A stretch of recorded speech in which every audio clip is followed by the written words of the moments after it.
Good afternoon and welcome to Jeff and the Rabbi. Well, I'd like to welcome the Rabbi back and everybody back from a long winter break. Yeah. We're back live today. I got to tell Rabbi, I got to thinking, because I get to thinking every once in a while. You know, I'm trying to picture the whole Jewish situation here, and I've narrowed it down to this. Typical college kid, say about 20-year-old, 18-year-old guy, goes into the grocery store to buy some Doritos. He goes in to buy his Doritos, and he's in there minding his own business, and he looks down the aisle, and he sees over the kosher food section Rabbi Friedman. Black hat, black coat, beard, and I think that's where the conflict in his life begins. Mm-hmm. Right there he is, he's a Jewish kid, he's having a great time, and he looks down the aisle and he sees, whether subconsciously or consciously, that's who I'm supposed to be. Rabbi Friedman down there, that's what my life is. But then he thinks to himself, spring break is coming up in a couple days. He's going down with his buddies, his non-Jewish friends down to Mexico or somewhere like that, and he's going to have a great time.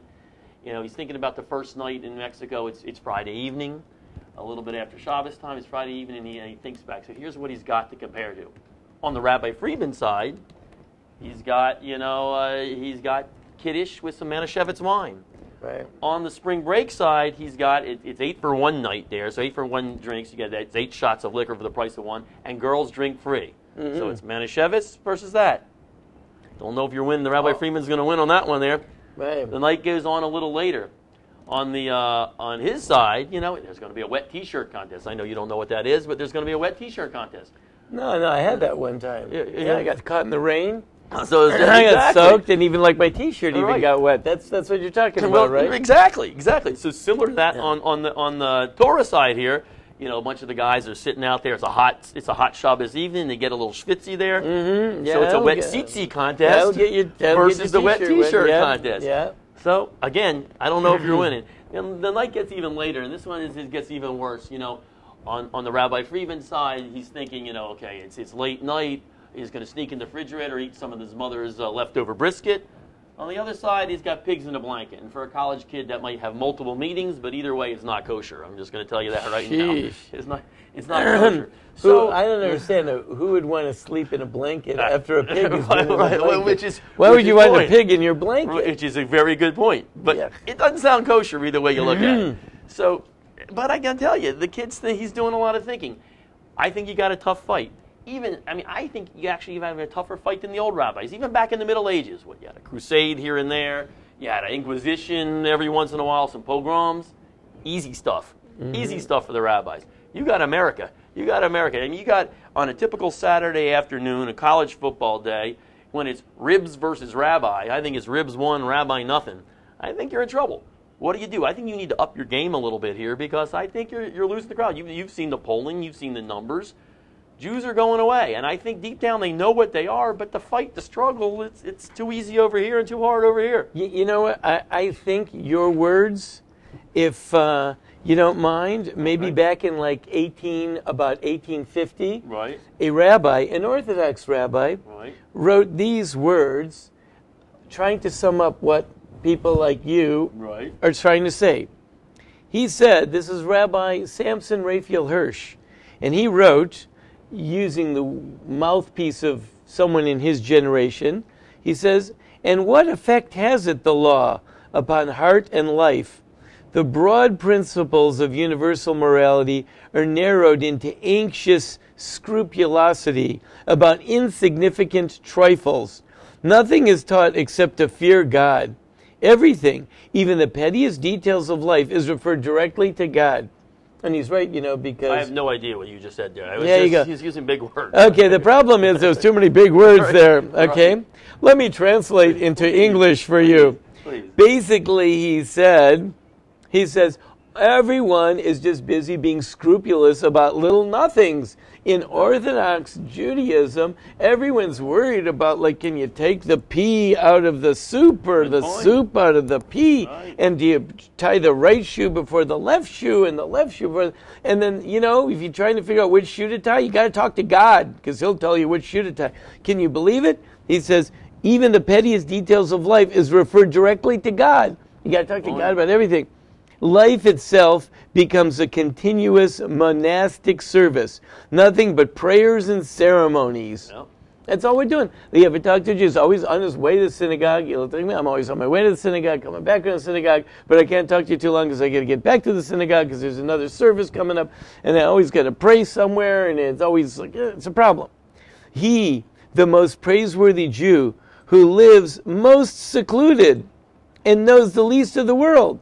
You know, they always got to live in their own neighborhoods. They can't ever go anywhere and do anything. They don't know what you're talking about, all this stuff, and I don't even know, or I'm not supposed to know what you're referring to, and all this, you know. Okay, and I can't even laugh when you tell a joke because I can't even pretend that I get it because I can't, let on. It's not fair. Oh, I thought you didn't get it. No. Though he permits it to support him, he does let the world support him. He doesn't mind that, right? But he wastes his life in fasting and praying and in the perusal of senseless writings. Right? Always got to find out what Job said. What do you mean what Job said? Right? I want to hear what Richard Sherman said. Right? Okay? Look yourself at the wastes, at the book, which is put into the hands of the path of as a path of life. You're holding this book. You say it's the path of life, in which contains the holy duty of the Jew. What else does it teach except praying and fasting and keeping the holidays? Wow. Every time you flip the book open, there's another fast day, or if it's not, it's a holiday. And when you're done with the holiday, by the way, every holiday has a fast day after it. That's true, yeah. So don't think you can get like 2 into your holidays before there's another fast day coming along and biting you. Where is there one word of the active, busy life around us? And this, too, just in our time? Why, it's quite impossible to keep these laws intended for an entirely different time. I mean, you think about the laws, they're made up. Was this designed for people who are living in our day and age? I mean, people in modern times, this is designed for people who live in tents. They travel on camels. Right. What limitation in traveling? What embarrassment in association with Gentiles? What difficulties in every business? Sounds like this guy Hirsch kind of made the whole point here, Right. And who's talking? He wrote a neat book. Right. This is a book called The 19 Letters. It's a really good book. I recommend it to anyone. And this is how, this that I just quoted came from letter number 1. What was the story behind it? It's a fictional book, but he was trying to capture the spirit of his times. And the story opens like this. You can tell from this, it's the letter. This was a quote from the first letter. Hirsch receives a letter from a friend. The friend says, we grew up together. I was Orthodox, you were Orthodox. And I went my way, you went your way. We hadn't seen each other for years. We happened to bump into each other when you were visiting my town. You were shocked when you looked at me because you saw that clearly I was no longer observant. You didn't know what to say, but your coach had to go, so you had to go and you said, send me a letter. So here's the letter.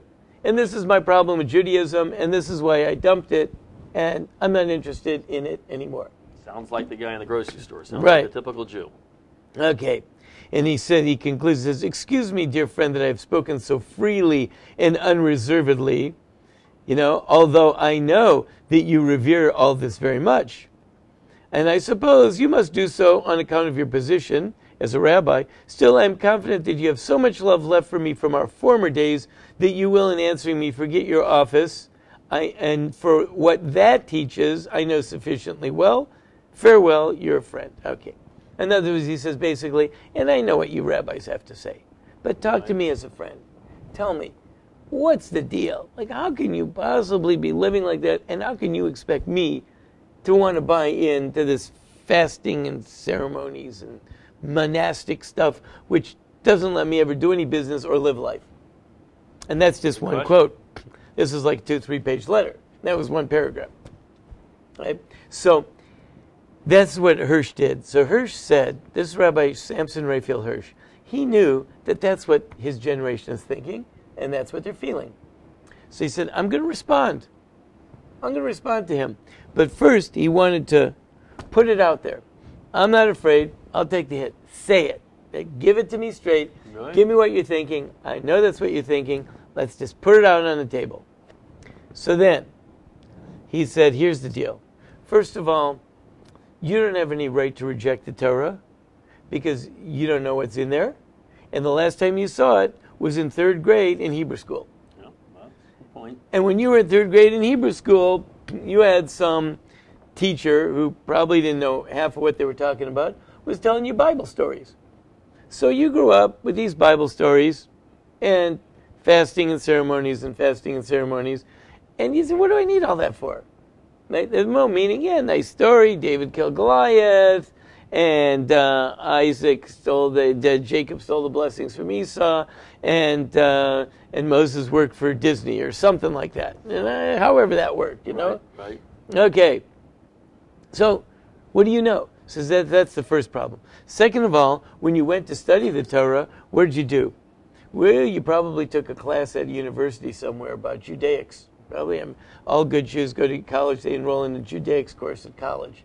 Who's the teachers at college? Probably the secular Jew that doesn't really care. The guy's teaching you about it, he probably doesn't even believe in it himself. Right. So what are you going to get from that? So then maybe you picked up some Christian works and you read about what the Christians have to say about the Jewish Bible.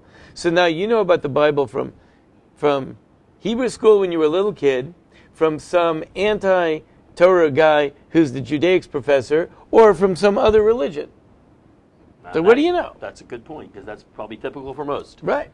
So he says, therefore, you have to at least say, you didn't really give it a good shot. But here's where Hirsch comes up with the real clincher point. See, he says this is where most of us approach the Torah. You got the Torah out there. That's what God said. And you got me over here. And I know what I say. Now, the problem is God's really big and I'm really small. I really do believe somewhere down deep that he can hurt me. And I'm worried about that. Right. So I size him up and I figure, like, what do I have to do? Like, you know, I drive in a 55-mile-an-hour zone. I drive 62 or maybe 70. You know, they put a law in Georgia now, over 80 miles an hour, you can get like a really expensive ticket. So I drive 79, right? Now, even though the posted speed limit is something else, but I sort of weigh it out. You know, what am I going to get here, there? What's the fines? How much are they going to punish? And I'm pushing the system. I want to get the most I can from it. That's because the law's over there, and I'm over here, and we have an adversarial relationship. Right. Now, there is some things maybe about the law I like some of those ceremonies maybe, or some of those holidays. So then I do them, but how much do I do them? Only to the extent that it fits within my life. And when it starts to get outside of my life, then I have a hard time. And then maybe I feel a little guilty. I'll do a little charity. I'll do a little this. Maybe I can try to buy God off on that. Right. You know. So, but the problem underlying all of this is that we have an adversarial relationship, because there's me, and there's the Torah, and there's God. So Rabbi Hirsch has a proposal. He says, let's take a different look at the whole thing. Let's take a step back and approach. It's the approach. He says, I'm not arguing that there's fasting and there's ceremonies and there's some monastic stuff and there's some isolation and it's all in there. But it's the approach. How do you approach it? So he says, let's approach it. And he starts making this argument. I'll give you another quote since I quoted you Benjamin's side. That's the grumpy guy who dropped out. What's the rabbi say back to him? He says, but as Jews, we must read it, that is to say, looking upon it as a book given to us by God, that we may learn from it to know ourselves. That's a difference. You're not reading it to find out about what God tells you you have to do. You're actually finding out. It says, I really want to know me. I want to know myself. It's a big difference, yeah. What we are and what we should be in this, our earthly existence. You know, who knows what we should be? Well, what we should be is to have a good time. I mean, like, well, what should we be? What am I supposed to be? Am I supposed to be a rabbi? Am I supposed to be a father? I mean, how many times I was just looking at a picture of myself with my sons. Doing something with my sons. We were real happy. I had this nice outing, went to a Braves game. Picture of us at a Braves game is what it really was.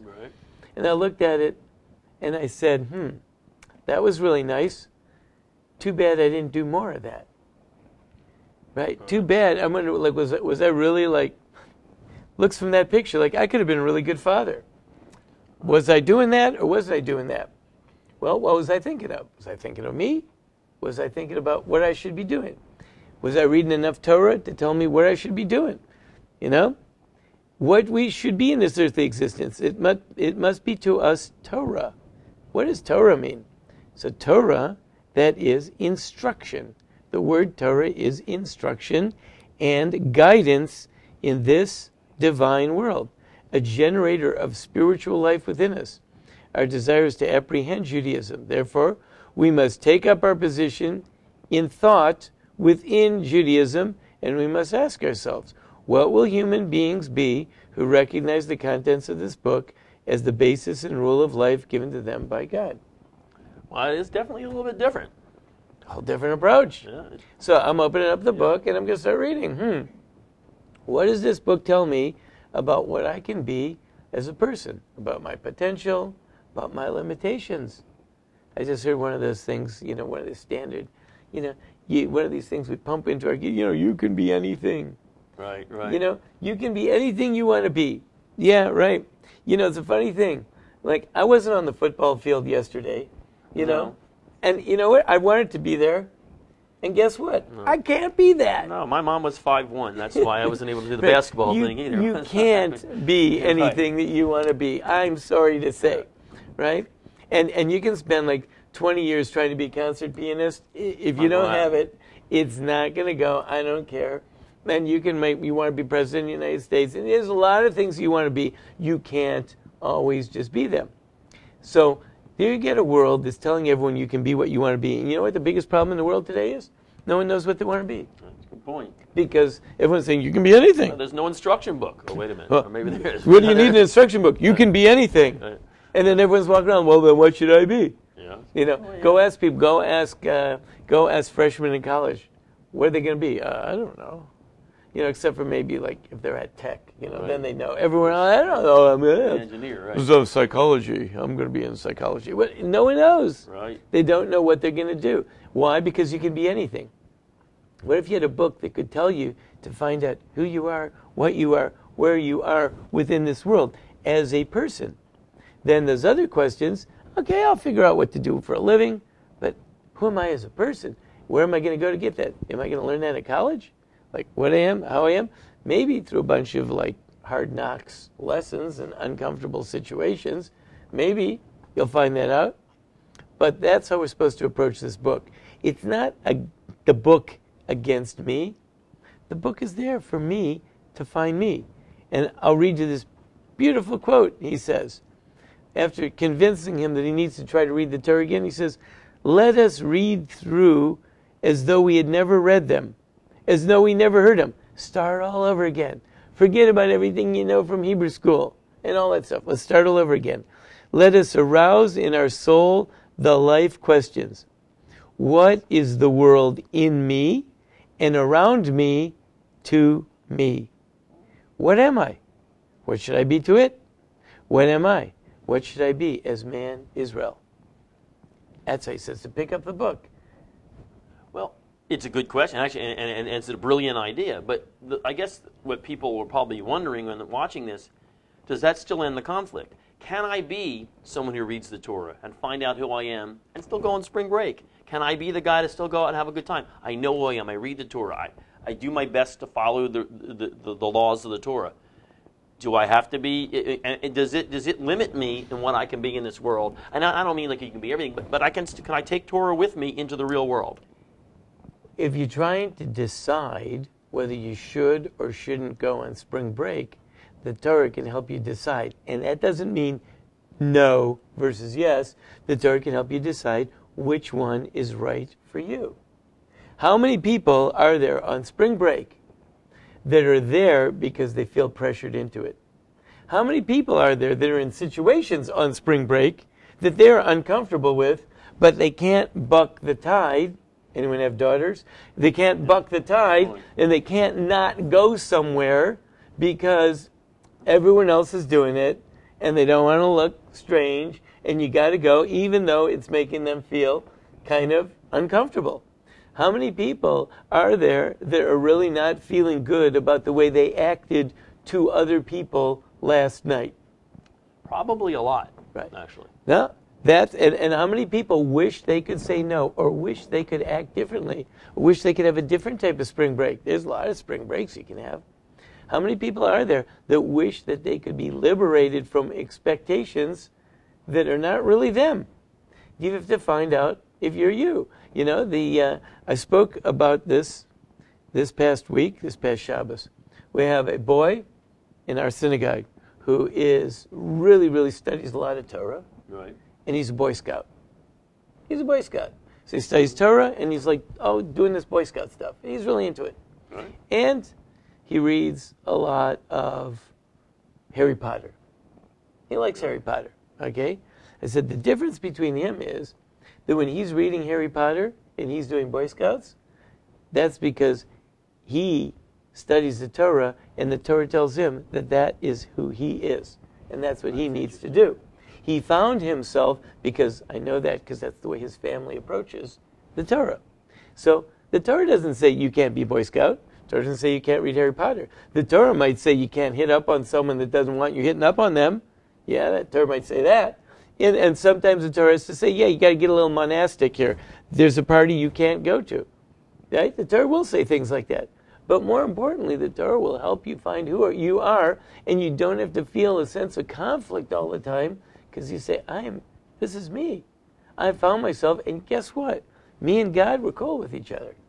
So you can even say that the Torah can be your instruction book to how to live in a secular world as well, not just the Torah world. Absolutely. That, Hirsch wrote 19. The first letter is the letter of complaint. Right. The other 18, there's 19 of them. The other 18 are his response. And that's really his philosophy. His philosophy is the Torah just tells you how to live in the world. Every world. The Torah told you how to live in Babylon in the 4th century. Yep. The Torah tells you how to live in Germany in the 19th century. And therefore, I assume the Torah tells you how to live in America in the 21st century. So the Torah, a Jewish kid today can read the Torah today in 2014, and it'll still apply to him. He can still maybe go on spring break. He can still maybe go with his friends. It's going to tell him how to live his life and how he should live. So I guess you make the right point. The conflict is the issue. Living in Torah without conflict is the answer. The Torah could actually tell him how to come back from spring break feeling good and proud of himself and what he and his friends did and what they accomplished and what they experienced, and feeling really good about themselves and healthy and happy, and maybe even be able to tell people, like even tell his parents what he did, and not have to what happens in Destin stays in Destin. You don't have to do that. Right. Because you can do that. And you certainly will be able, hopefully, to come home and be able to look everyone in the eye and say, yeah, I like that guy. He was really nice to me. I really had a great time with that person there. Right, that's interesting. I remember I told you about the story, I don't know why this reminded me, but years ago, went to a bachelor party. I think we were in Costa Rica. I didn't tell you a story. And it was some very observant kids that went on the trip. And some of them, it was on Shabbos. They wanted to go ATV riding. Some of them stayed in the thing and then just hung out at the place. Some said, I remember one that I told you the story, the one observant kid says, we're in Costa Rica. God's not in Costa Rica. He went on ATV riding. Within 5 minutes when he was on ATV riding, he ran into a tree and broke his arm. He went home. He probably went home with a different lesson from that as well, I think. Right. God said, you know how that tree got there? I put it there. I planted it there. I watered it. I grew it. Years ago, that tree's been waiting for you. For all these years. He probably learned some lessons on that Park ATV here. Right. So I guess you can. So I guess he probably learned a lesson on that bachelor party. Right. He probably should have stayed with the other kids. That's right. But the Torah, the bottom line is, it's not us, me, against the Torah. The Torah is there for me to find me. As he said, it's such a beautiful thing. What is the world in me and around me to me? So many people, how many people are going to therapists? Why are they going to therapists? Because they're trying to find out who they are. Right? And the therapist says, well, you have to understand yourself, where you came from. And the therapist helps you understand yourself. Well, people are spending billions of dollars trying to understand themselves. Boy, it'd be nice if there was an instruction book. Yeah, you right. To spend all that money. Now, what's the trick? Yeah. The only trick, so you say, well, I read the Torah, I didn't see that in there. All I saw was like a bunch of rules. No. You forgot to articulate your questions in advance. You forgot to articulate the questions in advance, and sometimes it helps to go to people who have done this before, people who found themselves in it, right. And they can show you how they found themselves in it, and that will help you find yourself in it. Now, you're not going to find the same person in it that I found in it, because I found me. You'll find you. Different person. Right. Same book, but it'll talk to you, and it won't talk to you the way it talked to me, because there's one for me and one for you. Same book, though. Wow, if you could just, I wish you had an outlet, like, say, like an internet television show that you can get this out to people, right. Because this is an important thing. Right. So when the boy goes into the grocery store and sees Rabbi Freeman over there and sees him over here and says, oh, I can't be that, maybe he needs to know he doesn't have to be that there is another world for him. That's right. And I wish that word could get out there, because I think that, honestly, that does make a difference in Judaism, because I think that is what the fear is in a lot of people. I mean, it's either Rabbi Freeman or that's it for me. I can't be a Jew. And so instead of finding where they have their role in the Torah, they go the opposite direction, because they can't live up to that. And, there's a lot of Jews, they're doing a lot of things that someone else would look at and say, wow, how can you put up with that? And then the other Jew would say, I find it very fulfilling. I don't understand how you can not do this. Look what you're missing out on. It's like I told you, my cousin, who I grew up, had a cousin, he wasn't observant, and we were talking one time, and all of a sudden it dawned on him, like, I don't watch TV on Saturday. So he said, you never ever? No, never ever. He says, like, what about Saturday morning cartoons? We were kids then. I said, I don't watch them. He said, never ever? Wow. No. It's tough. It's like, he could not believe life without Saturday morning cartoons. So, I tell you the truth, I never felt denied. I mean, I'm sure Saturday morning cartoons are fun, but I never felt like denied, because I wasn't just sitting around the house looking at the TV saying, I can't watch this. Mm-hmm. I was doing something else, and I found it very fulfilling. But I guess the big question, again, to people asking, can your cousin who did watch Saturday morning cartoons, can he still live a Torah life? He could, if he wanted to. But is he denied because he watched the side? Can he still feel fulfilled by the Torah? Can he still be a good Jew? Can he still live life like that? Because I don't know him specifically, because I'll tell you, in his case specifically, and the reason he can't is because he doesn't pick up the Torah to find out how to be fulfilled. Right. But if he would, can he still do it? Can he be fulfilled and still watch Saturday morning cartoons? He'll have to answer that question after he lives some Torah. After the Torah talks to him, and he finds out what's right. Listen, there are a lot of married people around who don't do things. They really can't do things anymore that perhaps they used to. And I don't think they're necessarily complaining about it. And maybe some people are really even happy that they can't do those things. I've got other things that I do now that I'm married. I just don't do that stuff anymore because I can't do that anymore. Right. But I'm doing something else, which is actually even much better than what I was doing before. Well, I got you. No, so that makes sense. So I guess we're getting down to it here. You don't have to live your life in conflict. That's right. You don't have to live your life in conflict with Torah. I mean, you're a Jew, and I think deep down most Jews do, but maybe the Torah is there for you to read, and it is there for you to read in 2014 as well as it was back in 1850 and even before that. And I think it's not even in conflict. You can even take it a step further. You have an opportunity to find yourself. As he said, I'll read it one more time. What is the world in me and around me to me? This is what the rabbi's saying you get out of the Torah. There's three me's in that sentence. Yeah. It's me. It's I got a world inside of me. I got all these different drives and qualities and shortcomings, and it's a whole big confusing thing in there. And then there's a whole world out there which has got all its stuff, and that's kind of confusing too. And I have a hard time even knowing it. And then on top of it all, what's it all to me? Big questions. But we have to really articulate them, and then we have to approach the Torah and say, okay, this is my question, Rabbi. how do I find the answer to that in the Torah? Wow. Good book. That's a good book. Yeah, you know what? I meant the Torah. That one book's good too. You know what? Maybe what we'll do next time is we'll take a passage from the Torah, maybe like a well-known passage that everyone's familiar with, and we'll see how we could read it in such a way that it would talk to us as a and help me find me. Interesting. This is good stuff. Glad we came back from break. This is good stuff here. You guys got to stay tuned. Looks like we got more good stuff coming. All right. Okay. See you next episode.